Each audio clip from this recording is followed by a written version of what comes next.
मैं doctor M N. Prasuna, government Mohammad Vasudev Patkar कन्या महाविद्यालय बीएससी की बच्चों को एपोस्पोरी के बारे में बताना चाहती हूँ।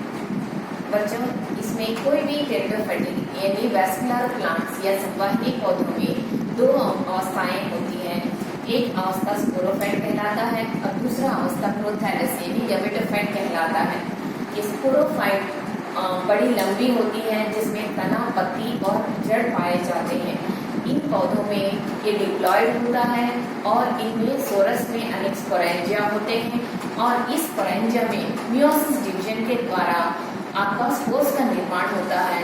ये स्पोर्स अंकुरित होकर यानी गैमेटोफाइट जो गैमेटोफाइट अवस्था होती है, ये आप कंपैरेटिवली ये बहुत छोटा अवस्था होता है और बहुत सरल प्रकार की पाई जाती है। इसमें दोनों रिप्रोडक्टिव ऑर्गन्स, मेल और फीमेल रिप्रोडक्टिव ऑर्गन्स बनते हैं, जिसमें एग और एंथेरोजॉइड्स फर्टिलाइजेशन के कारण आपका जाइगोट बनाता है और जाइगोट विकसित होकर स्पोरोफाइट का निर्माण करते हैं। यानी स्पोरोफाइट और गैमेटोफाइट दोनों आपका ऑल्टरनेटिव होते रहते हैं और ऑल्टरनेशन में आपको पहला स्पोरोफाइट से स्पोर से गैमेटोफाइट का विकास होता है। इसमें अपन ये एपोस्पोरी क्या चीज है ये अपन देखते हैं। एपोस्पोरी कोई भी एक अवस्था को स्किप करके डायरेक्टली स्पोरोफाइट से यदि गैमेटोफाइट का विकास होता है उसको अपन एपोस्पोरी कह सकते हैं। देखिए, एपोस्पोरी नेचुरली कई पौधों में देखी गई है और ये स्पोरोफाइट से गैमेटोफाइट का विकास होता है। यानी गैमेटोफाइट और स्पोरोफाइट दोनों में ही एक ही प्रकार की क्रोमोसोम संख्या यानी डिप्लॉयड ही होते हैं। इसमें अनेक पौधा में जब प्रेरित किया गया है, एक्सपेरिमेंटली प्रूव किया गया है, जैसे पौधों में जो पॉलीप्लॉइडिटी भी इसी एपोस्पोरी के कारण ही उत्पन्न होता है। देखिए, अपन अब ये जो गैमेटोफाइट का विकास होता है यह अविकसित स्पोरेंजिया से या कोई भी वर्ती कोशिकाओं जो स्पोरोफाइट होते हैं उनसे गैमेटोफाइट का विकास को अपन एपोस्पोरी कहलाते हैं। इसमें ये मियोटिक डिवीजन की अवस्था नहीं होती है। इसमें देखिए, बाद में अपन ड्यूरे नामक वैज्ञानिक ने इसकी अध्ययन किए हैं और ये प्लांट जो है एंटीराइनम फिलीफ्लेक्सिमा में देखा गया है। उन्होंने बाद में बहुत वैज्ञानिकों के साथ मिलकर काफी टेरिडोफाइटिक पौधों में या फन प्लांट्स में देखा गया है कि नेचुरली आपका ये पॉलीप्लॉइडिटी यानी एपोस्पोरी दिखाई देती है और पॉलीप्लॉइडिटी किसी में ट्रिप्लॉइड और टेट्राप्लॉइड तक बड़ी होती है।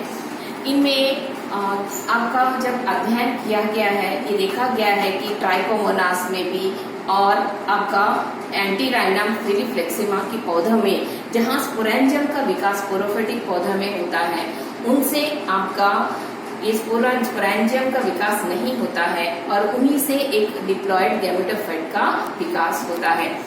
इसीलिए इसको स्पोरेंजियल प्रोथैलस कहलाता है।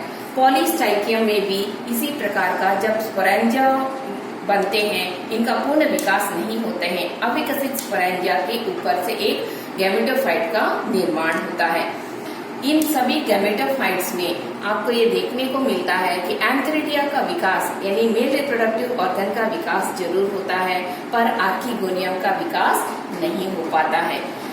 कुछ और पौधों में जब देखा गया है कि जैसे पॉलीस्टाइकम एंगुलारिस पल्करिमा में भी और ऑस्मुंडा रिगालिस ऐसी कई पौधों में ये देखा गया है कि आपका ये जो स्पोरोफाइटिक पौधा होता है पत्ती की अग्रभाग से स्पोरोफाइट का विकास होता है।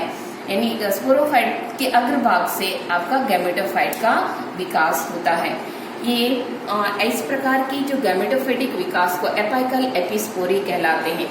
चाहे सोरल एपिस्पोरी हो चाहे एपाइकल एपिस्पोरी हो, स्पोरोफाइटिक पौधा से डायरेक्ट गैमेटोफाइट का विकास होता है।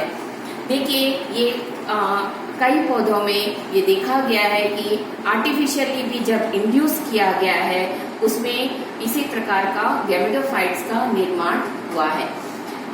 इस एपोस्पोरी का निर्माण के लिए कई फैक्टर्स काम करते हैं। चलिए आप उन फैक्टर्स जिनसे एपोस्पोरी का विकास होता है उनका देखेंगे।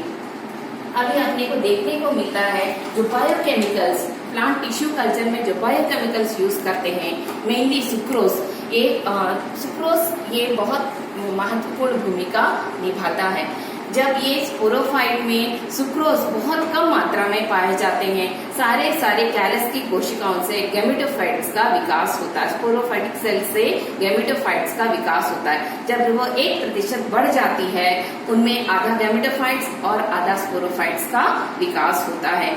यदि आप उसका और प्रतिशत बढ़ा देंगे, कार्बोहाइड्रेट यानी सुक्रोज बढ़ाते हैं, तो सारे सेल से स्पोरोफाइट्स का विकास होता है।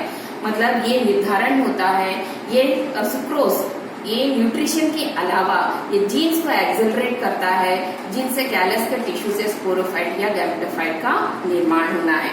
वैसी लाइट का भी इसमें काफी प्रभाव होता है।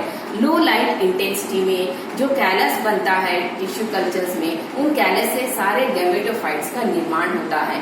यदि ब्राइट लाइट या हाई लाइट इंटेंसिटी में सारे कैलस सेल से स्पोरोफाइट्स का विकास होता है। वैसी इन एपोस्पोरी का निर्माण के लिए एज भी काफी फैक्टर कार्य करता है। इसमें आपका एज में एंड सेल्स जो होते हैं, उस एंड सेल्स इन्फ्लुएंस होते हैं, और शूट एपेक्स का और लीफ एपेक्स की कोशिकाएं जो होती है, उनसे जो गैमेटोफाइट्स का विकास होता है। और बेस ऑफ द लीव्स और लंबे बड़ी स्पोरोफाइटिक की मैच्योर लीव्स होते हैं, उनसे जो कैलस विकसित होता है, उनसे सारे स्पोरोफाइटिक टिश्यू का ही निर्माण होता है।